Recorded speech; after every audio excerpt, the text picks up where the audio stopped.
आप सबका स्वागत है डीपर लाइफ बाइबल चर्च के बाइबल अध्ययन में। यीशु मसीह के नाम से आइए हम प्रार्थना करें। परमेश्वर पिता, हम तेरा धन्यवाद करते हैं आज के बाइबल अध्ययन के लिए। धन्यवाद करते परमेश्वर, तू हमें तेरे वचनों से सिखाने लाया है। हमें तू अपने हृदय की बातों से समझा, ताकि तेरे वचनों के प्रकाशन को हम पूरी रीति से ग्रहण करने वाले हो। यीशु मसीह के नाम से प्रार्थना करते परमेश्वर, तेरा वचन हमारे लिए लाभदायक होगा। हम एक समान नहीं रहेंगे। यीशु मसीह के नाम से हमें तू बुद्धिमान बना, ताकि हमारा उद्धार हो सके, हमारा संबंध तेरे साथ बना रह सके। प्रार्थना करते परमेश्वर, तेरे वचनों को हम गंभीर रूप से लेने वाले हो और तेरे नज़दीकी में तू हमें ला। धन्यवाद करते परमेश्वर, तूने हमारी प्रार्थना सुनी। प्रभु यीशु मसीह के नाम से मांगते हैं, आमीन। आज हम यूहन्ना 17वां अध्याय के कुछ वाक्यों को पढ़ेंगे जो बहुत ही ज़रूरी है। हमें उनके बारे में और जानना ज़रूरी है। परमेश्वर अपने वचनों के द्वारा हमें स्वर्ग की बातों का प्रकाशन देगा। मनुष्य इस संसार में कई बार खो जाते हैं, संसार की बातों में व्यस्त रहते हैं। वो परमेश्वर की बातें या स्वर्ग की बातों पर ध्यान नहीं देते। हमें ये जानना है कि स्वर्ग हमारे लिए बहुत ही अनिवार्य है, हमारे लिए बहुमूल्य है। स्वर्ग जाना हमारे लिए ज़रूरी है।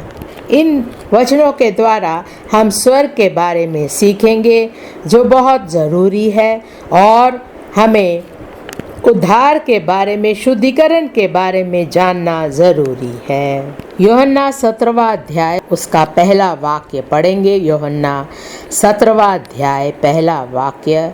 यीशु ने ये बातें कही और अपनी आंखें आकाश की ओर उठाकर कहा, हे पिता, वह घड़ी आ पहुंची, अपने पुत्र की महिमा कर, कि पुत्र भी तेरी महिमा करे। 5वां वाक्य। और अब हे पिता, तू अपने साथ मेरी महिमा उस महिमा से कर जो जगत के होने से पहले मेरी तेरे साथ थी। उसी का 11वां वाक्य पढ़ेंगे। मैं आगे को जगत में ना रहूँगा, परंतु ये जगत में रहेंगे, और मैं तेरे पास आता हूँ। हे पवित्र पिता, अपने उस नाम से जो तूने मुझे दिया है उनकी रक्षा कर, कि वे हमारी नाई एक हो। उसी का 13वां वाक्य पढ़ेंगे। परंतु अब मैं तेरे पास आता हूँ और ये बातें जगत में कहता हूँ, कि वे मेरा आनंद अपने में पूरा पाए। 24वां वाक्य पढ़ेंगे। हे पिता, मैं चाहता हूँ कि जिन्हें तूने मुझे दिया है, जहाँ मैं हूँ वहाँ वे भी मेरे साथ हो, कि वे मेरी उस महिमा को देखे जो तूने मुझे दी है, क्योंकि तूने जगत की उत्पत्ति से पहले मुझसे प्रेम रखा।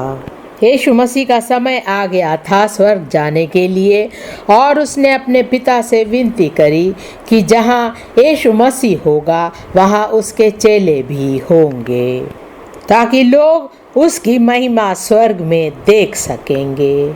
आज का विषय है स्वर्ग में पिता के पास लौटने का मसीह का प्रकाशन। स्वर्ग में पिता के पास लौटने का मसीह का प्रकाशन। परमेश्वर अनंत काल का है और वो स्वर्ग में रहता है। यीशु मसीह अनंत काल का है और वो स्वर्ग में रहता है। इस संसार में आने से पहले यीशु मसीह अपने पिता के साथ स्वर्ग में रहता था। वो इस संसार में आया ताकि पापियों को बचा सके, हम सबको बचा सके। परमेश्वर के संत मरने के बाद वो स्वर्ग चले गए। हानोक और एलीहा के समान जो लोग थे वो उठा लिए गए थे। पहला राजा 8वां अध्याय उसका 30वां वाक्य। पहला राजा 8वां अध्याय 30वां वाक्य। और तू अपने दास और अपनी प्रजा इज़राइल की प्रार्थना, जिसको वे इस स्थान की ओर गिड़गिड़ा के करे, उसे सुनना, वरन स्वर्ग में से जो तेरा निवास स्थान है सुन लेना और सुनकर क्षमा करना। भजन संहिता 2 अध्याय उसका 4था वाक्य। भजन संहिता 2 अध्याय 4था वाक्य। वह जो स्वर्ग में विराजमान है हंसेगा, प्रभु उनको ठट्टों में उड़ाएगा। इन वचनों से पता चलता है कि परमेश्वर स्वर्ग में है। भजन संहिता 73 का 25वां वाक्य। भजन संहिता 73 का 25वां वाक्य। स्वर्ग में मेरा और कौन है, तेरे संग रहते हुए मैं पृथ्वी पर और कुछ नहीं चाहता। भजन संहिता 123 का पहला वाक्य। भजन संहिता 123 का पहला वाक्य। हे स्वर्ग में विराजमान, मैं अपनी आंखें तेरी ओर लगाता हूँ। सबोपदेशक 5वां अध्याय उसका 2 वाक्य। सबोपदेशक 5वां अध्याय उसका 2 वाक्य। बातें करने में उतावली ना करना और ना अपने मन से कोई बात उतावली से परमेश्वर के सामने निकालना, क्योंकि परमेश्वर स्वर्ग में है और तू पृथ्वी पर है, इसलिए तेरे वचन थोड़े ही हो। हमें कोई शक नहीं होना चाहिए कि पिता परमेश्वर स्वर्ग में है। हम कहते हैं, हे हमारे पिता, तू जो स्वर्ग में है, तेरा नाम पवित्र माना जाए। परमेश्वर स्वर्ग में रहता है, हम संसार में रहते हैं। यिर्मयाह 23वां अध्याय उसका 24वां वाक्य। यिर्मयाह 23वां अध्याय 24वां वाक्य। फिर यहोवा की ये वाणी है, क्या कोई ऐसे गुप्त स्थानों में छिप सकता है कि मैं उसे ना देख सकूं? क्या स्वर्ग और पृथ्वी दोनों मुझसे परिपूर्ण नहीं हैं? लिखा है, क्या स्वर्ग और पृथ्वी दोनों मुझसे परिपूर्ण नहीं है? जिस प्रकार संसार में लोग जीते हैं, उसी प्रकार स्वर्ग में परमेश्वर और संत लोग और स्वर्गदूत भी रहते हैं। पुराने नियम के वचनों से हमने देखा कि स्वर्ग सच्चा है, स्वर्ग सत्य की बात है। अब हम नए नियम में भी देखेंगे। मत्ती 6 अध्याय उसका 9वां वाक्य। मत्ती 6 अध्याय 9वां वाक्य। सो तुम इस रीति से प्रार्थना किया करो, हे हमारे पिता, तू जो स्वर्ग में है, तेरा नाम पवित्र माना जाए। यीशु मसीह ने बताया कि पिता स्वर्ग में है। प्रेरितों के काम 7वां अध्याय उसका 49 पढ़ेंगे। प्रेरितों के काम 7वां अध्याय 49वां वाक्य कि प्रभु कहता है, स्वर्ग मेरा सिंहासन और पृथ्वी मेरे पांव तले की पीढ़ी है। मेरे लिए तुम किस प्रकार का घर बनाओगे और मेरा विश्राम का कौन सा स्थान होगा। प्रेरितों के काम 7वें अध्याय का 25वां वाक्य।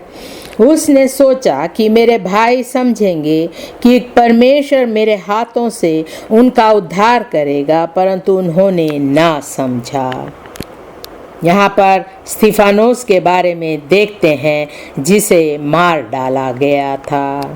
उसने स्वर्ग में परमेश्वर की महिमा देखी। मेरी प्रार्थना है हम भी परमेश्वर की महिमा को देखेंगे यीशु मसीह के नाम से। 2 कुरिन्थियों 5वां अध्याय उसके पहले वाक्य से पढ़ेंगे। 2 कुरिन्थियों 5वां अध्याय पहला वाक्य।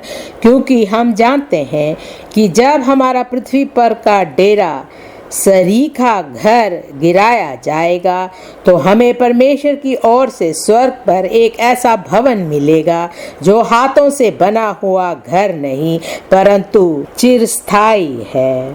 2 वाक्य, इसमें तो हम कराहते और बड़ी लालसा रखते हैं कि अपने स्वर्गीय घर को पहन ले। 6 वाक्य, सो हम सदा ढाढ़स बांधे रहते हैं और ये जानते हैं कि जब तक हम देह में रहते हैं तब तक प्रभु से अलग है। 8वां वाक्य, इसलिए हम ढाढ़स बांधे रहते हैं और देह से अलग होकर प्रभु के साथ रहना और भी उत्तम समझते हैं।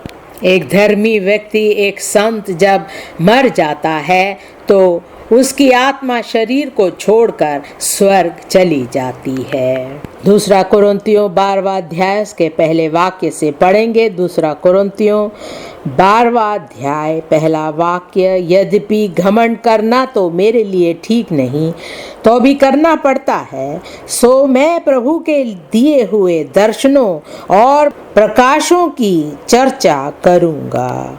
2 वाक्य, मैं मसीह में एक मनुष्य को जानता हूँ, 14 वर्ष हुए कि ना जाने देह रहित परमेश्वर जानता है, ऐसा मनुष्य तीसरे स्वर्ग तक उठा लिया गया।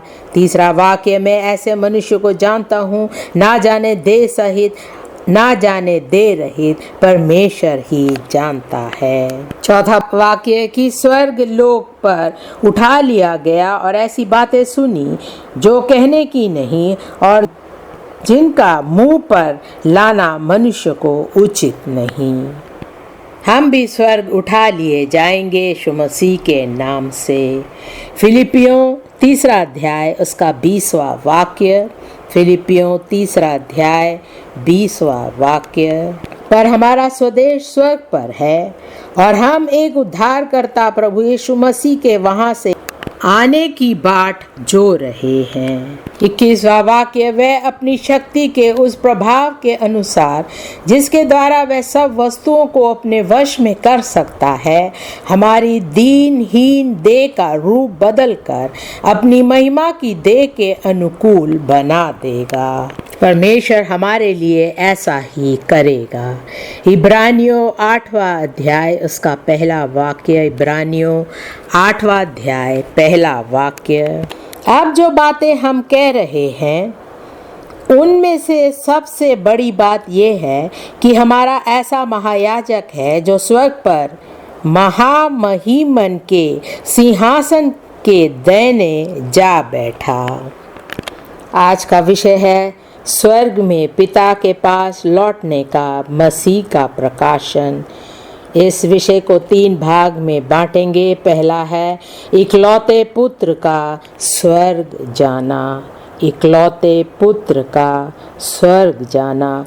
दूसरा, स्वर्ग में आज्ञाकारी पुत्रों की नियति, स्वर्ग में आज्ञाकारी पुत्रों की नियति।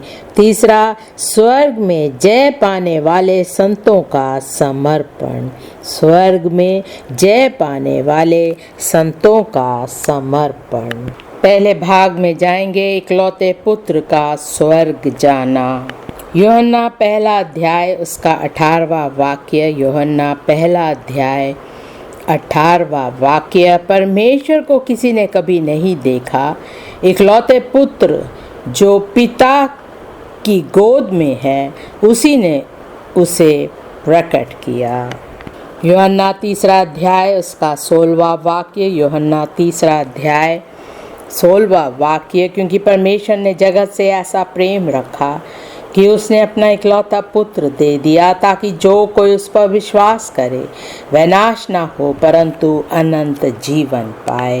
मेरी प्रार्थना है आप विश्वास करेंगे, आप नाश नहीं होंगे पर अनंत जीवन पाएंगे यीशु मसीह के नाम से।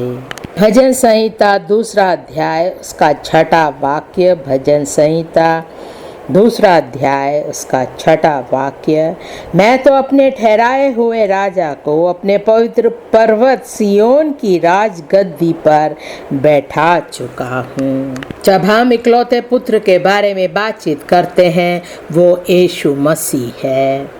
यूहन्ना 17वां अध्याय उसका पहला वाक्य, यूहन्ना 17वां अध्याय पहला वाक्य, यीशु ने ये बातें कही और अपनी आंखें आकाश की ओर उठाकर कहा, हे पिता, वह घड़ी आ पहुंची, अपने पुत्र की महिमा कर कि पुत्र भी तेरी महिमा करे।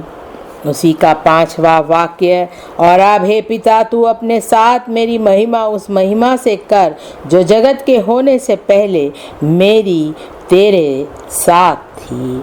11वां वाक्य पढ़ेंगे, मैं आगे को जगत में ना रहूँगा, परंतु ये जगत में रहेंगे, और मैं तेरे पास आता हूँ। हे पवित्र पिता, अपने उस नाम से जो तूने मुझे दिया है उनकी रक्षा कर, कि वे हमारी नाई एक हो। उसी का 13वां वाक्य भी पढ़ेंगे, परंतु अब मैं तेरे पास आता हूँ और ये बातें जगत में कहता हूँ कि वे मेरा आनंद अपने में पूरा पाए। जिस काम के लिए यीशु मसीह को इस संसार में भेजा था वो हमारे लिए मारा गया, दफनाया गया, जी उठा, हमारे पापों को क्षमा किया और हमारा उद्धार किया। उस कार्य के बाद यीशु मसीह अपने पिता के पास स्वर्ग में लौट गया। यूहन्ना 13वां अध्याय उसका पहला वाक्य। यूहन्ना 13वां अध्याय पहला वाक्य। फजह के पर्व से पहले जब यीशु ने जान लिया कि मेरी वह घड़ी आ पहुंची है कि जगत छोड़कर पिता के पास जाऊं, तो अपने लोगों से जो जगत में थे जैसा प्रेम वह रखता था, अंत तक वैसा ही प्रेम रखता रहा। उसी का 3रा वाक्य। यीशु ने ये जानकर कि पिता ने सब कुछ मेरे हाथ में कर दिया है और मैं परमेश्वर के पास से आया हूँ और परमेश्वर के पास जाता हूँ। यूहन्ना 16वां अध्याय उसका 7वां वाक्य। यूहन्ना 16वां अध्याय 7वां वाक्य। तो भी मैं तुमसे सच कहता हूँ कि मेरा जान तुम्हारे लिए अच्छा है, क्योंकि यदि मैं जाऊँ तो वह सहायक तुम्हारे पास ना आएगा, परंतु यदि मैं जाऊंगा तो उसे तुम्हारे पास भेज दूंगा। पिता स्वर्ग में है, यीशु मसीह भी स्वर्ग जा रहा था और उसने कहा कि जब मैं जाऊंगा तो पवित्र आत्मा को तुम्हारे लिए भेजूंगा जो तुम्हारी सहायता करेगा। यूहन्ना 20वां अध्याय उसका पहला वाक्य। यूहन्ना 20वां अध्याय पहला वाक्य। सप्ते के पहले दिन मरियम मगदलीनी भोर को अंधेरा रहते ही कब्र पर आई और पत्थर को कब्र से हटा हुआ देखा। दूसरा वाक्य। तब वह दौड़ी और शमौन पतरस और उस दूसरे चेले के पास जिससे यीशु प्रेम रखता था आकर कहा, वे प्रभु को कब्र में से निकाल ले गए हैं और हम नहीं जानते कि उसे कहाँ रख दिया है। तब पतरस और वह दूसरा चेला निकलकर कब्र की ओर चले और दोनों साथ साथ दौड़ रहे थे, परंतु दूसरा चेला पतरस से आगे बढ़कर कब्र पर पहले पहुंचा। 5वां वाक्य। और झुककर कपड़े पड़े देखे तो अभी वह भीतर न गया। तब शमौन पतरस उसके पीछे पीछे पहुंचा और कब्र के भीतर गया और कपड़े पड़े देखे, और वह अंगोछा जो उसके सिर से बंधा हुआ था कपड़ों के साथ पड़ा हुआ नहीं, परंतु अलग एक जगह लपेटा हुआ देखा। तब दूसरा चेला भी जो कब्र पर पहले पहुंचा था भीतर गया और देखकर विश्वास किया। उन्होंने देखा कि यीशु मसीह वहां पर नहीं है। इस बात का उन्होंने विश्वास किया क्योंकि यीशु मसीह जी उठा था। 9वां वाक्य। वे तो अब तक पवित्र शास्त्र की वह बात ना समझते थे कि उसे मरे हुओं में से जी उठना होगा।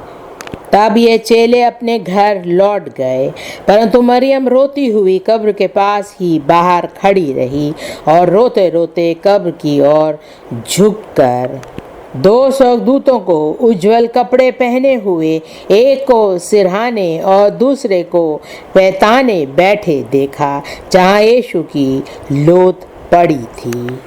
13वां वाक्य। उन्होंने उससे कहा, हे नारी, तू क्यों रोती है? उसने उनसे कहा, वे मेरे प्रभु को उठा ले गए और मैं नहीं जानती कि उसे कहाँ रखा है। यह कहकर वह पीछे फिरी और यीशु को खड़े देखा और ना पहचाना कि यह यीशु है। यीशु ने उससे कहा, हे नारी, तू क्यों रोती है? किसको ढूंढती है? उसने माली समझकर उससे कहा, हे महाराज, यदि तूने उसे उठा लिया है तो मुझसे कह कि उसे कहाँ रखा है और मैं उसे ले जाऊंगी। यीशु ने उससे कहा, मरियम। उसने पीछे फिरकर उससे इब्रानी में कहा, रुब्बूनी, अर्थात हे गुरु। 17वां वाक्य, यीशु ने उससे कहा, मुझे मत छू, क्योंकि मैं अब तक पिता के पास ऊपर नहीं गया, परंतु मेरे भाइयों के पास जाकर उनसे कह दे कि मैं अपने पिता और तुम्हारे पिता और अपने परमेश्वर और तुम्हारे परमेश्वर के पास ऊपर जाता हूँ। प्रेरितों के काम पहला अध्याय उसके 9वें वाक्य से पढ़ेंगे। प्रेरितों के काम पहला अध्याय 9वां वाक्य, यह कहकर वह उनके देखते देखते ऊपर उठा लिया गया और बादल ने उसे उनकी आंखों से छिपा लिया। और उसके जाते समय जब वे आकाश की ओर ताक रहे थे तो देखो, 2 पुरुष श्वेत वस्त्र पहने हुए उनके पास आ खड़े हुए। 11वां वाक्य, और कहने लगे, हे गलीली पुरुषों, तुम क्यों खड़े स्वर्ग की ओर देख रहे हो? यही यीशु जो तुम्हारे पास से स्वर्ग पर उठा लिया गया है, जिस रीति से तुमने उसे स्वर्ग को जाते देखा है, उसी रीति से वह फिर आएगा। यीशु मसीह स्वर्ग की ओर उठा लिया गया और वो गया है ताकि हमारे लिए स्वर्ग पर स्थान तैयार कर सके, ताकि जहाँ वे हैं वहाँ हम भी हो। वो फिर आएगा और हमें अपने साथ ले जाएगा। परमेश्वर ने यीशु मसीह को इस जगत में क्यों भेजा? उसका उद्देश्य क्या था? हम देखते हैं कि यीशु मसीह को इसलिए भेजा ताकि वो सत्य को प्रकट कर सके, जिसके द्वारा हम बचाए जाए। और फिर हम देखते हैं कि खोए हुए संसार को खोजना और बचाना, खोए हुए संसार को खोजना और बचाना। और तीसरी बात, परमेश्वर ने यीशु मसीह को इस संसार में क्यों भेजा? ताकि वो हमारे छुटकारे के लिए बलिदान करना और दाम चुकाना। परमेश्वर ने यीशु मसीह को इस जगत में भेजा ताकि बहुत से पुत्रों को महिमा में ला सके। और फिर हम देखते हैं कि पापी जन को परमेश्वर का प्रेम दिखाने के लिए परमेश्वर ने यीशु मसीह को इस संसार में भेजा। फिर हम देखते हैं कि अनुग्रह, दया और उद्धार दिलाने के लिए जब हम पश्चाताप करते हैं और परमेश्वर के पास आते हैं, उसके लिए परमेश्वर ने यीशु मसीह को इस संसार में भेजा। और फिर हम देखते हैं कि जो कार्य परमेश्वर ने दिया है उसके लिए राजदूत खड़े करने के लिए परमेश्वर ने यीशु मसीह को इस संसार में भेजा। जब यीशु मसीह संसार में था, वो प्रचार करता था, बहुत से लोगों को परमेश्वर के कार्य के लिए तैयार करता था। लेकिन अगर वो लोग वहीं पर ही ख़त्म हो जाते तो हम परमेश्वर का वचन कैसे सुनते? इसलिए यीशु मसीह ने स्वर्गदूतों, राजदूतों को तैयार किया ताकि वो भी जा कर के परमेश्वर का सुसमाचार सुना सके। यूहन्ना 17वां अध्याय उसका 4था वाक्य। यूहन्ना 17वां अध्याय 4था वाक्य, जो काम तूने मुझे करने को दिया था उसे पूरा करके मैंने पृथ्वी पर तेरी महिमा की है। यीशु मसीह स्वर्ग चला गया और पिता के दाहिने हाथ बैठ गया। मरकुस 16 का 19वां वाक्य। मरकुस 16 उसका 19वां वाक्य। निदान प्रभु यीशु उनसे बातें करने के बाद स्वर्ग पर उठा लिया गया और परमेश्वर की दाहिनी ओर बैठ गया। जब हम स्वर्ग जाएंगे हमारा भी एक स्थान होगा। लूका 24 का 50वां वाक्य। लूका 24वें अध्याय का 50वां वाक्य। तब वह उन्हें बैतनिय्याह तक बाहर ले गया और अपने हाथ उठाकर उन्हें आशीष दी, और उन्हें आशीष देते हुए वह उनसे अलग हो गया और स्वर्ग से उठा लिया गया। इब्रानियों पहला अध्याय उसका 3 वाक्य। इब्रानियों पहला अध्याय 3 वाक्य। वह उसकी महिमा का प्रकाश और उसके तत्व की छाप है, और सब वस्तुओं को अपनी सामर्थ के वचन से संभालता है। वह पापों को धोकर ऊंचे स्थानों पर महामहिमन के दैने जा बैठा। इब्रानियों चौथा अध्याय उसका 14वां वाक्य। इब्रानियों चौथा अध्याय 14वां वाक्य। सो जब हमारा ऐसा बड़ा महायाजक है जो स्वर्गों से होकर गया है, अर्थात परमेश्वर का पुत्र यीशु, तो आओ हम अपने अंगीकार को दृढ़ता से थामे रहे। इब्रानियों 9वां अध्याय उसका 24वां वाक्य। इब्रानियों 9वां अध्याय 24वां वाक्य। क्योंकि मसीह ने उस हाथ के बनाए हुए पवित्र स्थान में, जो सच्चे पवित्र स्थान का नमूना है, प्रवेश नहीं किया, पर स्वर्ग ही में प्रवेश किया, ताकि हमारे लिए आप परमेश्वर के सामने दिखाई दे। पहला पत्रस 3 अध्याय उसका 22वां वाक्य। पहला पत्रस 3 अध्याय 22वां वाक्य। वह स्वर्ग पर जाकर परमेश्वर के दाहिनी ओर बैठ गया, और स्वर्गदूत और अधिकारी और सामर्थी उसके अधीन किए गए हैं। यीशु मसीह ने कहा, मैं स्वर्ग जाता हूँ, और सचमुच में वो स्वर्ग गया और हमें भी वो स्वर्ग ले जाएगा। दूसरे भाग में आएंगे और हम पढ़ेंगे यूहन्ना 17 का 24वां वाक्य। यूहन्ना 17वें अध्याय का 24वां वाक्य। हे पिता, मैं चाहता हूँ कि जिन्हें तूने मुझे दिया है, जहाँ मैं हूँ वहाँ वे भी मेरे साथ हो, कि वे मेरी उस महिमा को देखे जो तूने मुझे दी है, क्योंकि तूने जगत की उत्पत्ति से पहले मुझसे प्रेम रखा। दूसरा भाग है स्वर्ग में आज्ञाकारी पुत्रों की नियति। स्वर्ग में आज्ञाकारी पुत्रों की नियति। एक दिन हम सब स्वर्ग जाएंगे। हम स्वर्ग में यीशु मसीह के साथ होंगे। कितना अद्भुत, कितना महान दिन वो होगा। इसीलिए यीशु मसीह ने आपका उद्धार किया, शुद्धिकरण किया। इसी कारण आप बाइबल पढ़ते हैं, प्रार्थना करते हैं, ताकि आप स्वर्ग जा सके। परमेश्वर का धन्यवाद हो, हम सब स्वर्ग में होंगे। यूहन्ना 12वां अध्याय उसका 23वें वाक्य से पढ़ेंगे। यूहन्ना 12वां अध्याय 23वां वाक्य। इस पर यीशु ने उनसे कहा, वह समय आ गया है कि मनुष्य के पुत्र की महिमा हो। मैं तुमसे सच सच कहता हूँ कि जब तक गेहूं का दाना भूमि में पड़कर मर नहीं जाता, वह अकेला रहता है, परंतु जब मर जाता है तो बहुत फल लाता है। 25वां वाक्य। जो अपने प्राण को प्रिय जानता है वह उसे खो देता है, और जो इस जगत में अपने प्राण को अप्रिय जानता है वह अनंत जीवन के लिए उसकी रक्षा करेगा। 26वां वाक्य। यदि कोई मेरी सेवा करे तो मेरे पीछे हो ले, और जहाँ मैं हूँ वहाँ मेरे सेवक भी होगा। यदि कोई मेरी सेवा करे तो पिता उसका आदर करेगा। जो कुछ हम परमेश्वर के लिए करेंगे, परमेश्वर उसे फलवंत बनाएगा। हमारी सेवकाई में भी हम फलवंत होंगे। जो अपने प्राण को प्रिय जानता है और परमेश्वर के कार्य में आगे नहीं बढ़ना चाहता, वो अपने प्राण को खो देगा।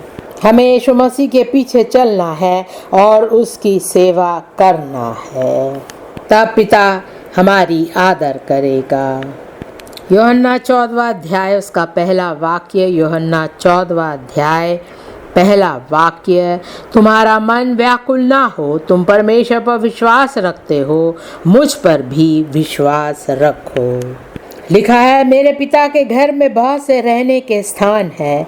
यदि ना होते तो मैं तुमसे कह देता, क्योंकि मैं तुम्हारे लिए जगह तैयार करने जाता हूँ। कोई हमारे पास आता और कहता है कि इस पुस्तक को पढ़ो तो तुम हमेशा हमेशा के लिए संसार में जियोगे। लेकिन हमें संसार में नहीं जीना है, हमें स्वर्ग जाना है जहाँ यीशु मसीह ने हमारे लिए जगह तैयार कर रखा है। उसी का 15वां वाक्य, यदि तुम मुझसे प्रेम रखते हो तो मेरी आज्ञाओं को मानोगे। उसी का 24वां वाक्य, जो मुझसे प्रेम नहीं रखता वह मेरे वचन नहीं मानता, और जो वचन तुम सुनते हो वह मेरा नहीं वरन पिता का है जिसने मुझे भेजा। जो यीशु मसीह से प्रेम नहीं रखते, यीशु मसीह की आज्ञाओं को नहीं मानते हैं, एक पवित्र जीवन नहीं बिताते हैं, वो स्वर्ग नहीं जाएंगे। उसी का 28वां वाक्य, तुमने सुना कि मैंने तुमसे कहा कि मैं जाता हूँ और तुम्हारे पास फिर आता हूँ। यदि तुम मुझसे प्रेम रखते तो इस बात से आनंदित होते कि मैं पिता के पास जाता हूँ, क्योंकि पिता मुझसे बड़ा है। पहला यूहन्ना 3 अध्याय इसके पहले वाक्य से पढ़ेंगे। पहला यूहन्ना 3 अध्याय पहला वाक्य, देखो पिता ने हमसे कैसा प्रेम किया है कि हम परमेश्वर की संतान कहलाए, और हम है भी। इस कारण संसार हमें नहीं जानता क्योंकि उसने उसे भी नहीं जाना। हे प्रियो, अभी हम परमेश्वर की संतान हैं और अब तक ये प्रकट नहीं हुआ कि हम क्या कुछ होंगे। इतना जानते हैं कि जब वह प्रकट होगा तो हम भी उसके समान होंगे, क्योंकि उसको वैसा ही देखेंगे जैसा वह है। तीसरा वाक्य, और जो कोई उस पर ये आशा रखता है वह अपने आप को वैसा ही पवित्र करता है जैसा वह पवित्र है। कई लोग कहते हैं जब हम मर जाएंगे और अगर हम स्वर्ग जाते हैं तो हमें पता चलेगा हम स्वर्ग पहुंच गए हैं।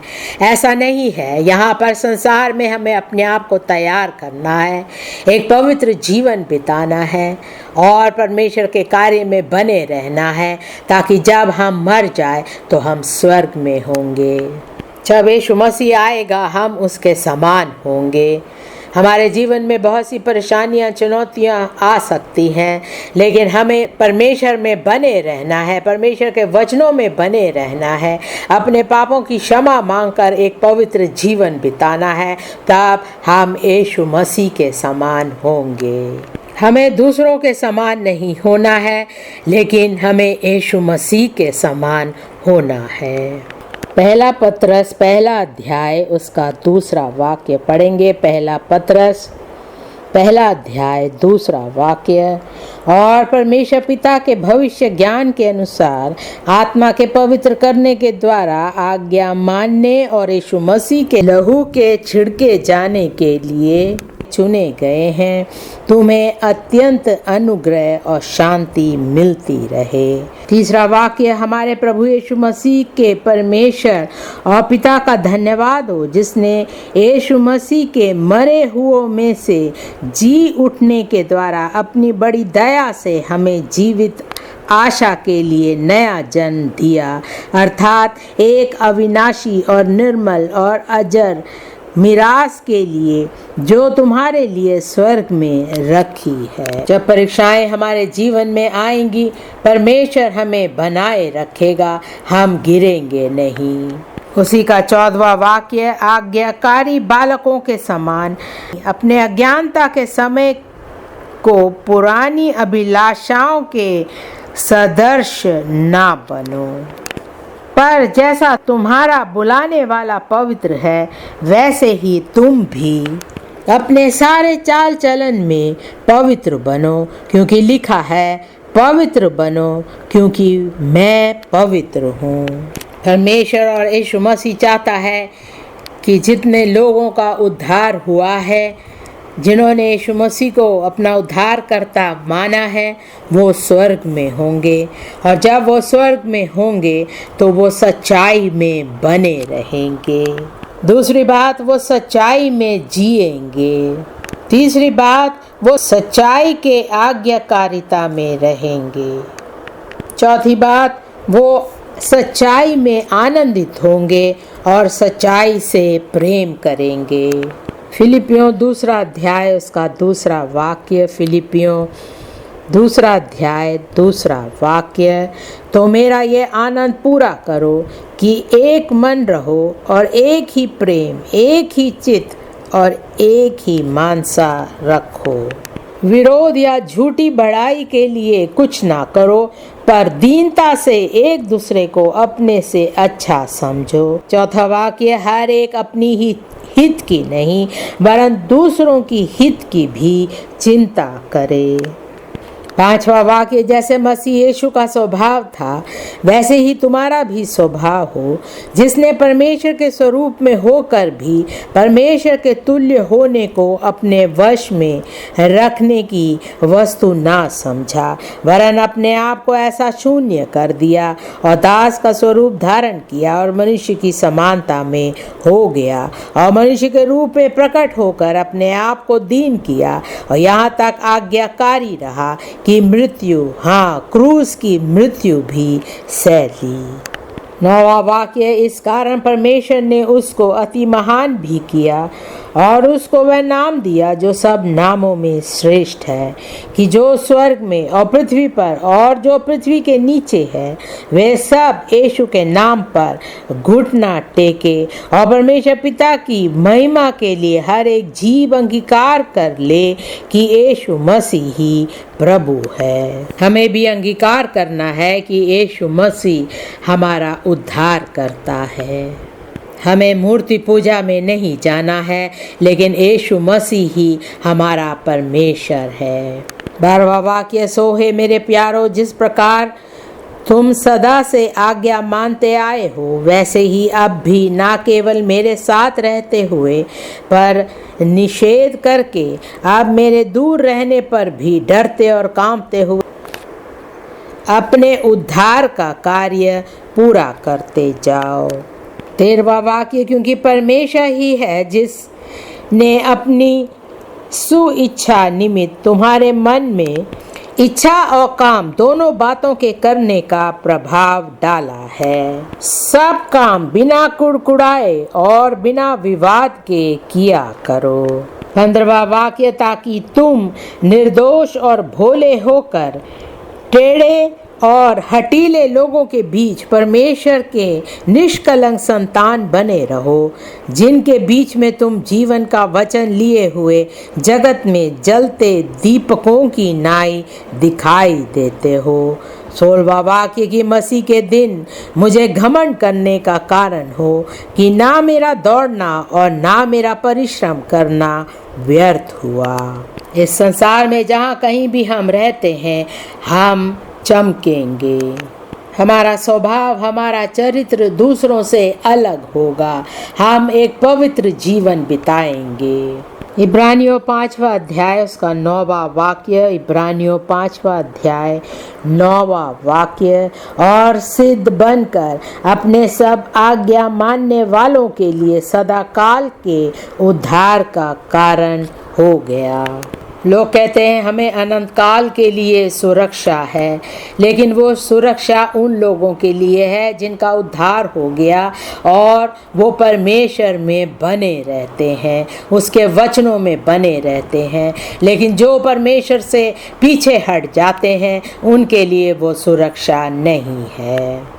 कई लोग कहते हैं हम विश्वासी हैं, लेकिन वो नामधारी विश्वासी होते हैं। वो बाइबल पढ़ते हैं, प्रार्थना करते हैं, कलीसिया में जाते हैं, दूसरों के समान लगते हैं, लेकिन उनका जीवन बदला हुआ नहीं है। वो एक पवित्र जीवन नहीं बिताते हैं। वो कलीसिया में तो जाते हैं, लेकिन सच्चाई की बातों की आज्ञाकारिता में नहीं रहते हैं। सच्चाई की बातों से वो घृणा करते हैं। दूसरी बात हम देखते हैं कि वो सच्चाई का तिरस्कार करते हैं। सच्चाई जानते तो हैं, लेकिन उसका तिरस्कार करते हैं। जो भी काम वो करना चाहते हैं वो सच्चाई को रखकर काम नहीं करते हैं, उसका कोई आदर नहीं करते। ये ऐसे लोग हैं जो कलीसिया में तो जाते हैं, लेकिन अपनी मर्जी से काम करते हैं। वो परमेश्वर के वचन के अनुसार नहीं जीते हैं। कई बार वो पूरी रीति से अपने जीवन में सच्चाई से दूर चले जाते हैं। जब उनके जीवन में सब कुछ सही होता है तो वो कहते हैं हम मसीह हैं, हम मसीह के साथ चलेंगे। लेकिन थोड़ी सी परेशानी, चुनौती जब उनके जीवन में आती है तो वो पीछे हट जाते हैं। जो बातें उन्हें पसंद है वो उन्हें स्वीकार कर लेते हैं, जो बातें नहीं पसंद उन्हें अपने जीवन से दूर कर देते हैं। वो शारीरिक होते हैं और शरीर की अभिलाषाओं को पूरा करते हैं। परमेश्वर के वचनों को अपने जीवन में कार्य करने नहीं देते, वो उससे हट जाते हैं। जो कुछ वो करते हैं अपनी मर्जी से करते हैं और जैसा वो चाहते हैं वैसा वो जीते हैं। ऐसे लोग स्वर्ग नहीं जाएंगे, वो स्वर्ग नहीं जा पाएंगे। आज्ञा ना मानना इस संसार में है, हम उसे स्वर्ग में नहीं देख पाएंगे। जो लोग स्वर्ग जाएंगे वो आज्ञाकारी परमेश्वर के बच्चे होंगे। हमें पूरी रीति से एक धर्मी जीवन बिताना है। हमारे जीवन में पवित्रताई होनी चाहिए। पवित्रताई के बिना कोई परमेश्वर को नहीं देख सकता। जब हम सही जीवन बिताएंगे हमेशा हमेशा के लिए हम परमेश्वर के साथ स्वर्ग में होंगे। प्रकाशित वाक्य 22वें अध्याय का 14वां वाक्य। प्रकाशित वाक्य 22वां अध्याय 14वां वाक्य। धन्य वे हैं जो अपने वस्त्र धो लेते हैं, क्योंकि उन्हें जीवन के पेड़ के पास आने का अधिकार मिलेगा और वे फाटकों से होकर नगर में प्रवेश करेंगे। प्रकाशित वाक्य 22वां अध्याय उसका 14वां वाक्य। प्रकाशित वाक्य 22वां अध्याय 14वां वाक्य। धन्य वे हैं जो अपने वस्त्र धो लेते हैं, क्योंकि उन्हें जीवन के पेड़ के पास आने का अधिकार मिलेगा और वे फाटकों से होकर नगर में प्रवेश करेंगे। मेरी प्रार्थना है कि हम ऐसे होंगे। 15वें वाक्य में लिखा है, पर कुत्ते और टोने और व्यभिचारी और हत्यारे और मूर्ति पूजक और हर एक झूठ का चाहने वाला और गढ़ने वाला बाहर रहेगा। मेरी प्रार्थना है हम सब स्वर्ग में होंगे यीशु मसीह के नाम से। तीसरे भाग में आएंगे स्वर्ग में जय पाने वाले संतों का समर्पण। स्वर्ग में जय पाने वाले संतों का समर्पण। हमारा जब उद्धार होता है तो हम क्यों अपने आप को परमेश्वर के हाथों में समर्पण करते हैं? इसलिए करते हैं ताकि हम परमेश्वर के साथ हर समय बने रहें और एक विजयी जीवन बिता सके। अगर हम अपना जीवन सही रीति से नहीं जीते हैं, पवित्रताई में नहीं जीते हैं, तो हम स्वर्ग नहीं जा सकते। इसीलिए हमें अपने आप को समर्पित करना है, एक पवित्र जीवन बिताना है ताकि हम स्वर्ग जा सके। यूहन्ना 17वां अध्याय उसका 11वां वाक्य। यूहन्ना 17वां अध्याय 11वां वाक्य। मैं आगे को जगत में ना रहूँगा, परंतु ये जगत में रहेंगे और मैं तेरे पास आता हूँ। हे पवित्र पिता, अपने उस नाम से जो तूने मुझे दिया है उनकी रक्षा कर कि वे हमारी नाई एक हो। 12वां वाक्य। जब मैं उनके साथ था तो मैंने तेरे उस नाम से जो तूने मुझे दिया है उनकी रक्षा की। मैंने उनकी चौकसी की और विनाश के पुत्र को छोड़ उनमें से कोई नाश ना हुआ, इसलिए कि पवित्र शास्त्र की बात पूरी हो। मेरी प्रार्थना है जितने लोग परमेश्वर का वचन सुन रहे हैं, कोई भी इस संसार में खो नहीं जाएंगे यीशु मसीह के नाम से। 13वां वाक्य। परंतु अब मैं तेरे पास आता हूँ और ये बातें जगत में कहता हूँ कि वे मेरा आनंद अपने में पूरा पाए। मैंने तेरा वचन उन्हें पहुँचा दिया है और संसार ने उनसे बैर किया, क्योंकि जैसा मैं संसार का नहीं वैसे ही वे भी संसार के नहीं। 15वां वाक्य। मैं ये विनती नहीं करता कि तू उन्हें जगत से उठा ले, परंतु यह कि तू उन्हें उस दुष्ट से बचाए रख। परमेश्वर हम सबको बचाए रखेगा। 16वां वाक्य। जैसे मैं संसार का नहीं वैसे ही वे भी संसार के नहीं। सत्य के द्वारा उन्हें पवित्र कर, तेरा वचन सत्य है। 18वां वाक्य, जैसे तूने जगत में मुझे भेजा वैसे ही मैंने भी उन्हें जगत में भेजा और उनके लिए मैं अपने आप को पवित्र करता हूँ ताकि वे भी सत्य के द्वारा पवित्र किए जाए। 20वां वाक्य, मैं केवल इन्हीं के लिए विनती नहीं करता परंतु उनके लिए भी जो इनके वचन के द्वारा मुझ पर विश्वास करेंगे कि वे सब एक हो। आपके जीवन के द्वारा बहुत से लोग परमेश्वर के पास आएंगे। 21वां वाक्य, जैसे तू है पिता मुझ में है और मैं तुझ में हूँ वैसे ही वे भी हम में हो, इसलिए कि जगत प्रतीति करे कि तू ही ने मुझे भेजा। 23वां वाक्य, मैं उनमें और तू मुझ में कि वे सिद्ध होकर एक हो जाए और जगत जाने कि तू ही ने मुझे भेजा और जैसा तूने मुझ से प्रेम रखा वैसा ही उनसे प्रेम रखा। 24वां वाक्य, हे पिता मैं चाहता हूँ कि जिन्हें तूने मुझे दिया है जहाँ मैं हूँ वहाँ वे भी मेरे साथ हो, कि वे मेरी उस महिमा को देखे जो तूने मुझे दी है, क्योंकि तूने जगत की उत्पत्ति से पहले मुझसे प्रेम रखा। हे धार्मिक पिता, संसार ने मुझे नहीं जाना परंतु मैंने तुझे जाना और इन्होंने भी जाना कि तू ही ने मुझे भेजा और मैंने तेरा नाम उनको बताया और बताता रहूँगा कि जो प्रेम तुझको मुझसे था वह उनमें रहे और मैं उनमें रहूं। यूहन्ना 3 अध्याय उसके 3 वाक्य से पढ़ेंगे। यूहन्ना 3 अध्याय 3 वाक्य, यीशु ने उसको उत्तर दिया कि मैं तुझसे सच सच कहता हूँ, यदि कोई नए सिरे से ना जन्मे तो परमेश्वर का राज्य देख नहीं सकता। हमारा नया जन्म होना बहुत ज़रूरी है, तब ही हम स्वर्ग जा सकते हैं। वचन में लिखा है, यदि कोई मसीह में है तो वो एक नई सृष्टि है, पुरानी बातें बीत गई, देखो सब कुछ नया हो गया है। उसी का 5वां वाक्य, यीशु ने उत्तर दिया कि मैं तुझसे सच सच कहता हूँ, जब तक कोई मनुष्य जल और आत्मा से ना जन्मे तो वह परमेश्वर के राज्य में प्रवेश नहीं कर सकता। मेरी प्रार्थना है आपका जीवन आत्मिक जीवन होगा। भजन संहिता 24वें अध्याय का 3 वाक्य। भजन संहिता 24वां अध्याय 3 वाक्य, यहोवा के पर्वत पर कौन चढ़ सकता है और उसके पवित्र स्थान में कौन खड़ा हो सकता है। यहाँ पर स्वर्ग जाने की बात हो रही है। कौन स्वर्ग जा सकता है। 4था वाक्य, जिसके काम निर्दोष और हृदय शुद्ध है, जिसने अपने मन को व्यर्थ बात की ओर नहीं लगाया और ना कपट से शपथ खाई है। ये ऐसा व्यक्ति है जो झूठ नहीं बोलता है, अपने दफ्तर में कागज को बदल नहीं देता है, हत्या नहीं करता है, व्यभिचार नहीं करता है।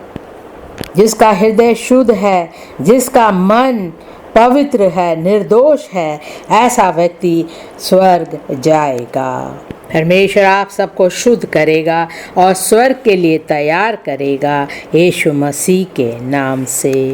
भजन संहिता 15वां अध्याय पहले वाक्य से पढ़ेंगे। भजन संहिता 15वां अध्याय पहला वाक्य, हे परमेश्वर, तेरे तंबू में कौन रहेगा, तेरे पवित्र पर्वत पर कौन बसने पाएगा। वह जो खराई से चलता और धर्म के काम करता है और हृदय से सच बोलता है, जो अपनी जीभ से निंदा नहीं करता और ना अपने मित्र की बुराई करता और ना अपने पड़ोसी की निंदा सुनता है। चौथा वाक्य, वह जिसकी दृष्टि में निकम्मा मनुष्य तुच्छ है और जो यहोवा के डरवैयों का आदर करता है, जो शपथ खाकर बदलता नहीं चाहे हानि उठानी पड़े, जो अपना रुपया ब्याज पर नहीं देता और निर्दोष की हानि करने के लिए घूस नहीं लेता है, जो कोई ऐसा चाल चलता है वह कभी ना डगमगाएगा। हम अपना जीवन पवित्रताई में जिएंगे और परमेश्वर की सेवा अंत तक करते रहेंगे यीशु मसीह के नाम से। परमेश्वर में होकर हम जयवंत से भी बढ़कर होंगे यीशु मसीह के नाम से। रोमियो 6 अध्याय इसके 11वें वाक्य से पढ़ेंगे। रोमियो 6 अध्याय 11वां वाक्य। ऐसे ही तुम भी अपने आप को पाप के लिए तो मरा, परंतु परमेश्वर के लिए मसीह यीशु में जीवित समझो। हमें पाप से कोई रिश्ता नहीं रखना है। 12वां वाक्य। इसलिए पाप तुम्हारे मरणहार शरीर में राज्य ना करे कि तुम उसकी लालसाओं के अधीन रहो, और ना अपने अंगों को अधर्म के हथियार होने के लिए पाप को सौंपो, पर अपने आप को मरे हुओं में से जी उठा हुआ जानकर परमेश्वर को सौंपो, और अपने अंगों को धर्म के हथियार होने के लिए परमेश्वर को सौंपो। 14वां वाक्य। और तुम पर पाप की प्रभुता ना होगी, क्योंकि तुम व्यवस्था के अधीन नहीं वरन अनुग्रह के अधीन हो। तो क्या हुआ? क्या हम इसलिए पाप करें कि हम व्यवस्था के अधीन नहीं वरन अनुग्रह के अधीन है? कदापि नहीं। क्या तुम नहीं जानते कि जिसकी आज्ञा मानने के लिए तुम अपने आप को दासों की नाई सौंप देते हो, उसी के दास हो, और जिसकी मानते हो, चाहे पाप के जिसका अंत मृत्यु है, चाहे आज्ञा मानने के जिसका अंत धार्मिकता है। उसी का 18वां वाक्य। और पाप से छुड़ाए जाकर धर्म के दास हो गए। परमेश्वर ने हमें स्वतंत्र किया है। यीशु मसीह के लहू से हम पूरी रीति से धुल चुके हैं। हम फिर से पाप की गंदगी में नहीं पड़ेंगे यीशु मसीह के नाम से।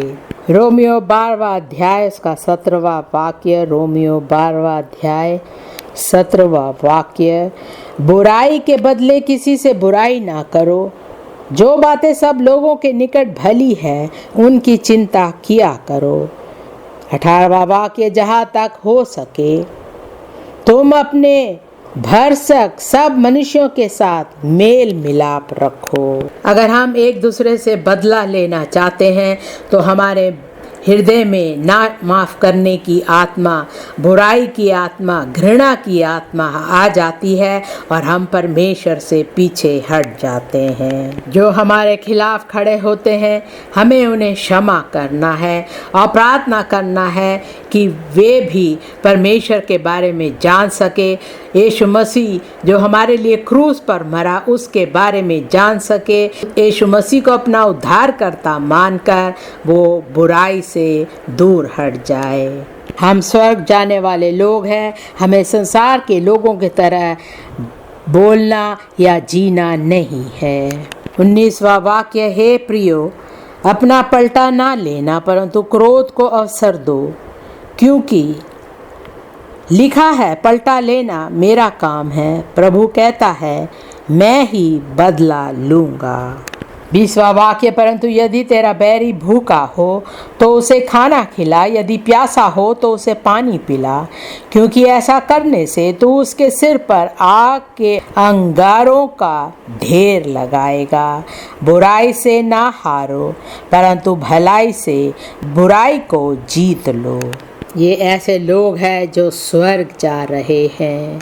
इफिसियों 5वां अध्याय उसका पहला वाक्य। इफिसियों 5वां अध्याय पहला वाक्य। इसलिए प्रिय बालकों की नाई परमेश्वर के सदस्य बनो और प्रेम में चलो, जैसे मसीह ने भी तुमसे प्रेम किया और हमारे लिए अपने आप को सुखदायक सुगंध के लिए परमेश्वर के आगे भेंट करके बलिदान कर दिया। उसी का 7वां वाक्य। इसलिए तुम उनके सहभागी ना हो।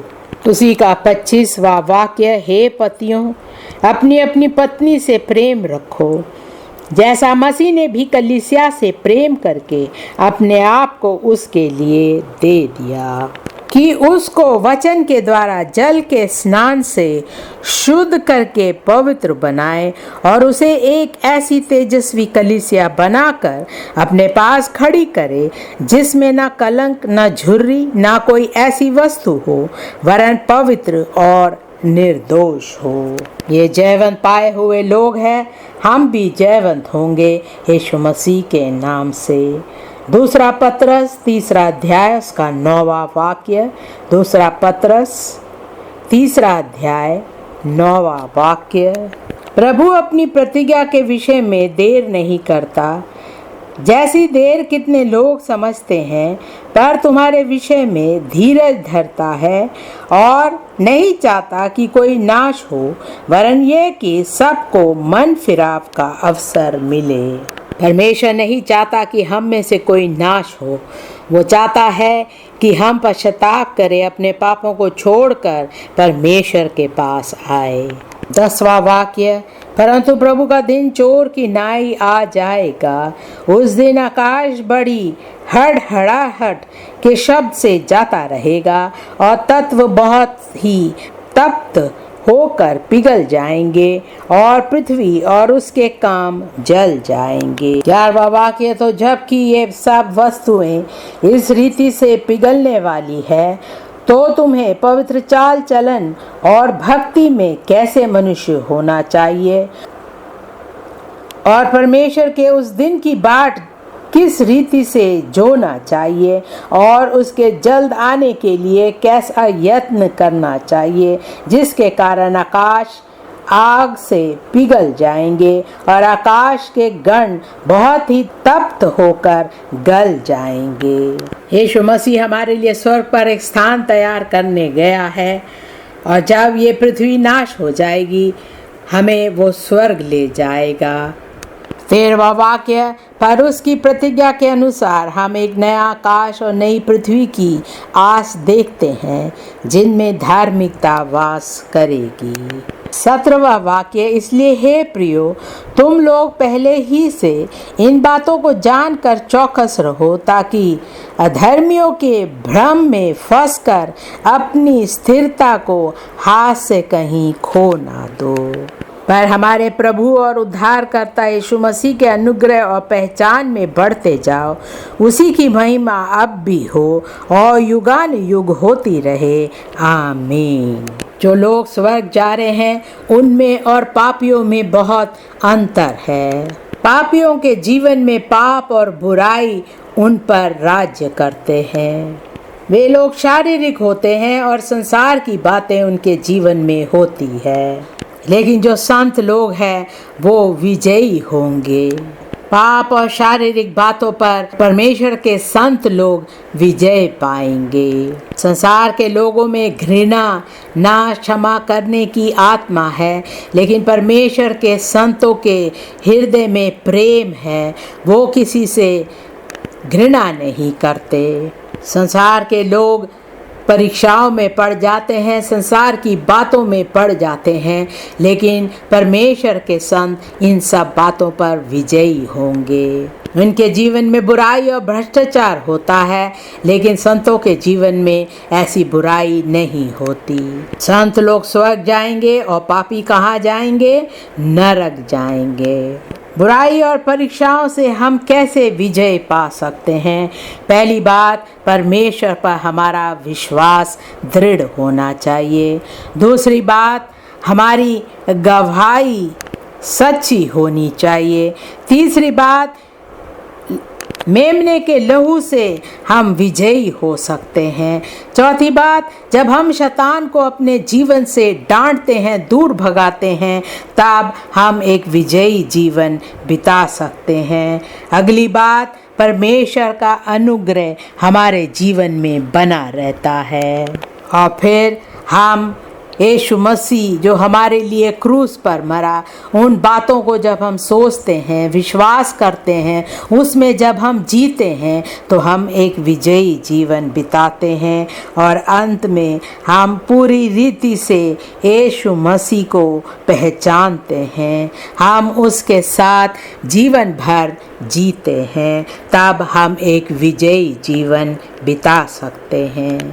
पहला यूहन्ना 2 अध्याय उसका 14वां वाक्य। पहला यूहन्ना 2 अध्याय 14वां वाक्य।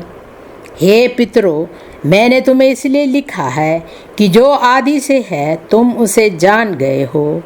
हे जवानों, मैंने तुम्हें इसलिए लिखा है कि तुम बलवंत हो और परमेश्वर का वचन तुम में बना रहता है और तुमने उस दुष्ट पर जय पाई है। पहला यूहन्ना चौथा अध्याय उसका पहला वाक्य। पहला यूहन्ना चौथा अध्याय पहला वाक्य है, प्रियो, हर एक आत्मा की प्रतीति ना करो, वरन आत्माओं को परखो कि वे परमेश्वर की ओर से है कि नहीं, क्योंकि बहुत से झूठे भविष्यवक्ता जगत में निकल खड़े हुए हैं। दूसरा वाक्य, परमेश्वर का आत्मा तुम इसी रीति से पहचान सकते हो कि जो कोई आत्मा मान लेती है कि यीशु मसीह शरीर में होकर आया है, वह परमेश्वर की ओर से है। चौथा वाक्य है, बालकों, तुम परमेश्वर के हो और तुमने उन पर जय पाई है, क्योंकि जो तुम में है वह उससे जो संसार में है बड़ा है। परमेश्वर में हम विजयी हो गए हैं, हम जयवंत से भी बढ़ कर के हैं। आइए हम खड़े हो जाएं और प्रार्थना करें।